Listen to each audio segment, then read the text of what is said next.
Coucou la compagnie, j'espère que vous allez bien. Aujourd'hui, on se retrouve pour le top 5 des attractions préférées de Ed et moi à Disneyland Paris. Alors on y va, c'est parti, let's go!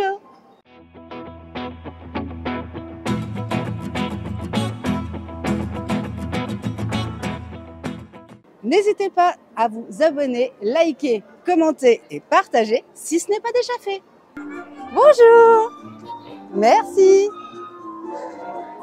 Pour moi, pour mon top 5, eh bien en 5e position, c'est le Disneyland Railroad. Et oui, je l'adore celui-ci. Je sais, ça va surprendre plus d'un chez vous. Mais regardez la beauté. Moi, je trouve ça super joli et ça amène beaucoup de thématiques. Ça, j'adore. Vous savez que la théma chez moi dans les attractions, c'est ultra important.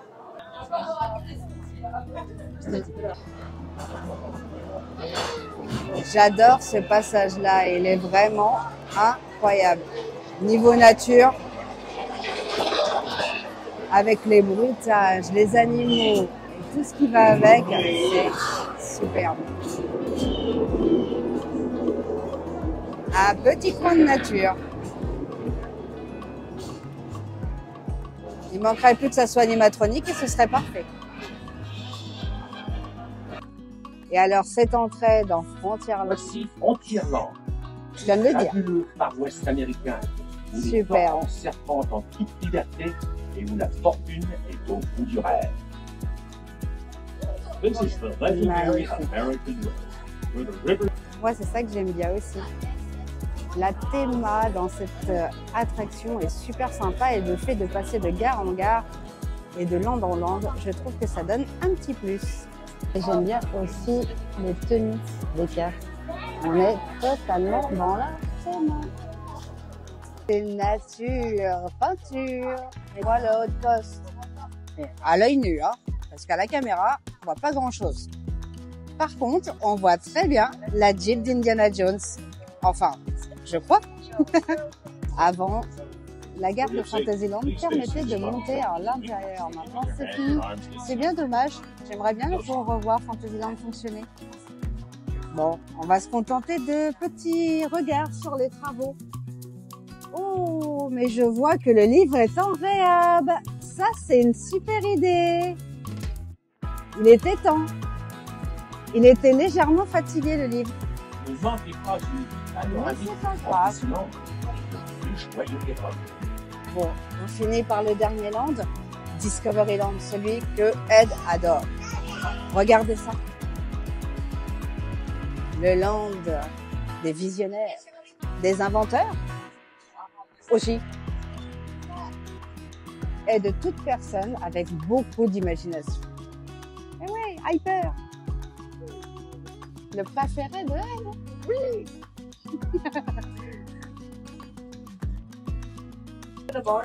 Alors là, la meilleure sieste, je pense, chérie. Nous arrivons Ah ouais, là. Il a bien apprécié le Railroad. Ah oui, il a bien apprécié. Oui. Du coup, on arrive à la fin de cette aventure Railroad.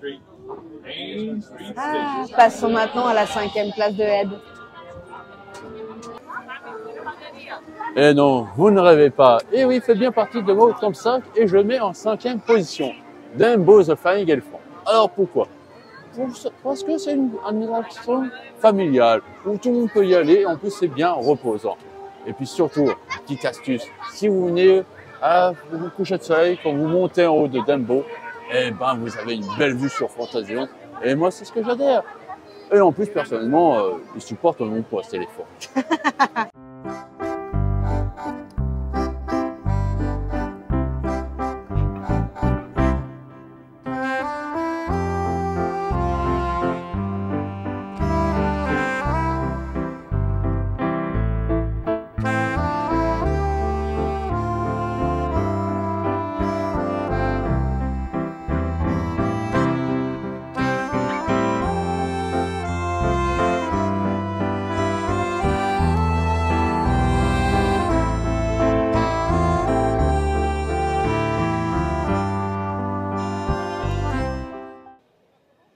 Alors moi, personnellement, ça part en 4e position pour Phantom Manor. Pourquoi? Pour sa théma, que ce soit à l'extérieur, dans les jardins, ou bien la file d'attente, ou bien l'attraction Bref, tout me plaît ici parce que c'est travaillé de fond en comble. Et c'est ça que j'apprécie énormément.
Bien, Moussaillon. Eh ben, moi, j'ai mis en 4e position Pirates des Caraïbes. Et oui, c'est vrai que cet univers des pirates est folle, est très belle. Et c'est vrai que l'attraction, le fait qu'on peut se faire arroser, moi j'aime bien. Et en plus, cette descente, moi j'adore ce monde de pirates, quoi. J'ai bien volé le cœur de ma chérie, donc j'adore ce monde. Eh bien moi, Pirates des Caraïbes, je l'ai mis en 3e position dans mon top 5 des attractions préférées de Disneyland Paris. Malheureusement, comme je viens de vous le dire, c'est en réhab. Donc du coup, on ne peut pas vous le faire, le on-ride. Bon, on vous le fera prochainement. En plus, on a fait l'histoire et les petites anecdotes de Pirates des Caraïbes. N'hésitez pas à aller la voir sur la chaîne. Salutations, Ranger de Passe. Et oui, moi je l'ai mis en 3e position, Buzz Lightyear Laser Blast. Et oui, pourquoi j'ai pris cette voie, je ne sais pas. Je vais reprendre ma voie avec normal. Moi, pourquoi j'aime bien cette attraction, c'est pour le côté challenge, c'est le côté tir. On peut s'affronter avec ses pistolets, ses blasters, ce nombre de points. Et comme ça peut déterminer qui c'est qui fait la vaisselle. Hein. J'ai la chance que c'est souvent moi qui gagne, donc du coup, c'est Chérie qui fait la vaisselle. Ah. Bon, j'avoue. Je suis heureux de ça. Je suis nulle, j'avoue. Eh oui. Personnellement, en 2, j'ai mis Star Tour. Bah oui, vous savez que je suis fan de Star Wars, donc forcément, Star Tour était systématiquement dans le trio de tête. Et là, on y va, on va aller faire un petit tour, comme ça vous allez voir ce qu'il en retourne. Petite sensation. La théma, c'est la chose qui ressort le plus de Star Tour, bien évidemment, sur Star Wars et sur bien tout plein de personnages qu'on apprécie plus ou moins. Donc on y va, un petit tour dans Star Tour. Allez, on vous embarque.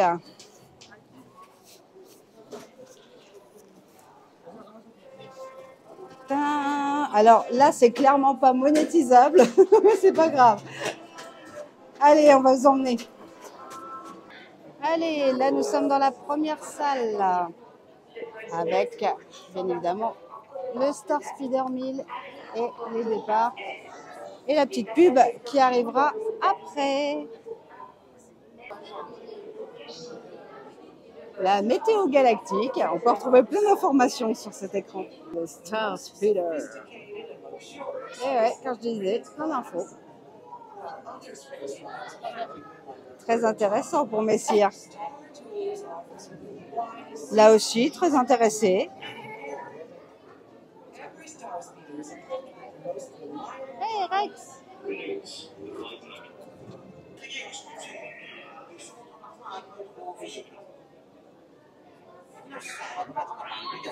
On a vraiment tout plein de détails.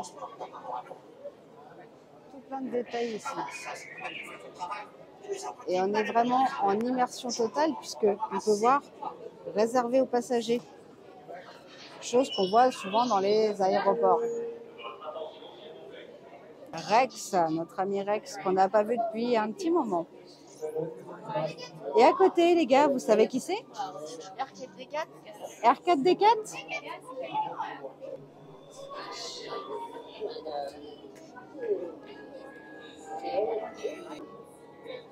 Les petites blagounettes, tic et tac dans les bagages. Non mais, on peut y voir même R2D2. Notre cher petit robot passe en revue tous les bagages. Et ce qui ne correspond pas, il le détruit. Mais on peut y voir plusieurs personnages. Et ben voilà, on comprend mieux pourquoi nos bagages sont perdus souvent. On avance toujours dans la file d'attente et on se retrouve avec une petite fenêtre qui donne sur un autre étage. Et il y a plein de petits clins d'œil à Star Wars tout simplement. On peut y voir des personnages avec des ombres particulières.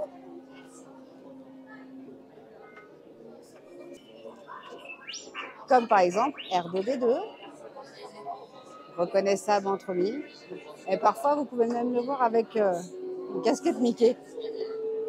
Pour ceux qui ne savent pas, ici est la passerelle pour les PMR, les personnes à mobilité réduite. Scan de température. Avec un léger petit décalage, mais ça vient de la caméra ici. Et du coup, on se retrouve ici sur le tableau. La file PMR, du coup, elle arrive jusqu'ici. Et du coup, c'est là où les gens passent devant. Donc, le gain de temps supplémentaire. Alors là, on a les différents quais. Et là, du coup, on a le quai A qui est jusqu'au bout. Et c'est là où on va. Ici, vous pouvez voir qu'on a les lunettes. Donc, voilà les embarquements. On voit le cast au fond qui faisait l'explication. Et du coup, ici, les rangs. Donc là, on a une petite cinématique. Et quand on va arriver voilà, au niveau des portes, eh bien, on a une connexion. Et hop là, vous allez voir. Tous les passagers doivent À se nous de tenir rentrer. prêts pour un embarquement immédiat. Reste à côté de maman. Bon, mon fils est toujours pressé. Et là, du coup, on va rentrer dans le simulateur. On attend juste que les gens devant sortent. Et nous, on s'arrête de filmer ici puisque c'est interdit de filmer à l'intérieur. Du coup, on se quitte ici. Bref, maintenant, on va passer au level supérieur. Alors, moi, en deuxième position, j'ai mis BTM. C'est vrai que c'est un coaster familial qui est très bien, qui pour moi, je trouve, est la transition parfaite entre les attractions familiales et les coasters, comme le meilleur coaster qu'il y a à Disney, à Hyperspace Mountain, quoi. Cette attraction, elle est bien, mais... Quoi Oui, elle est bien thématisée sur le monde des cow-boys, tout ça, mais elle est encore mieux thématisée. On est dans un trou noir, et alors? En pole position, en première position, c'est BTM chez moi qui remporte la mise de ce top 5 attractions. Vous vous doutez bien, c'est par rapport à la théma. Et oui, je suis désolée mon petit chéri, mais toi ton 1, la théma, elle n'est pas si poussée que ça sur Star Wars. Hein. Je suis désolée de te le dire, BTM le bat totalement.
Alors pour moi, mon numéro 1 dans le top attraction, c'est Hyperspace Mountain. Bah oui, quelle est la meilleure attraction pour décoller de la Terre vers la Lune? Eh ben, en montant à bord de ces vaisseaux, décollage immédiat et en plus, avec le thème Star Wars, franchement, on est bien. D'ailleurs, on y va, on est parti.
Cette vidéo est arrivée à sa fin. Vous avez pu voir nos 5 attractions préférées du parc principal de Disneyland Paris. On espère que cette vidéo vous a plu. On se retrouve très vite pour un nouveau vlog, en tout cas une nouvelle vidéo. N'oubliez pas de vous abonner, liker, commenter et partager si ce n'est pas déjà fait. Et surtout, n'oubliez pas de garder du sourire. Allez, bisous les loulous.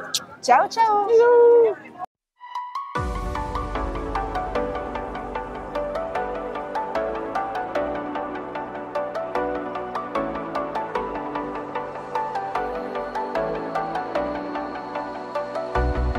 As the leaves start falling down and the shadows above the town, I can